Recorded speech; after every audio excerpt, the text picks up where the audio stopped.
पता होगा पाकिस्तान में इजरायली की एम्बेसी मौजूद है, ये सरकार मौजूद है, आप वहमो गुमान में भी नहीं है। पता कौन से शहर में है? जेहलम में।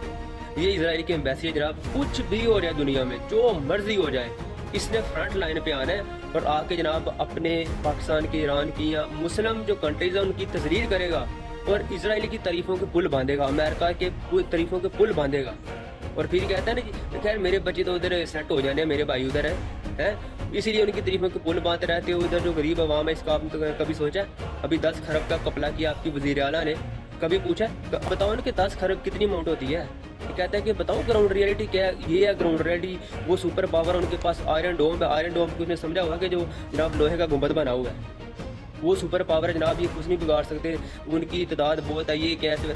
यार तुम अगर सहाबा के ज़माने में भी होते ना तो तब भी तुम यही कहते मौला अली से, इमाम हुसैन से जो और बाकी सहाबा से, देखिए जी सामने कितना बड़ा लश्कर है, लाखों में फौज है। इमाम हुसैन को ये तुमने कहना था ना, यजीदियों वाला काम करना था, कूफियों वाला, कि मौला हुसैन सामने देखें लाखों में लश्कर है, बर आज़मों के ऊपर उनकी हुकूमत है, इतनी बड़ी फौज है और आप ये 72 लोग लेके जा रहे हैं। तब भी ग्राउंड रियलिटी यही बताते हैं ना तुम उनको। शर्म करो, थोड़ी सी शर्म करो, ज़्यादा नहीं, बस थोड़ी सी शर्म करो।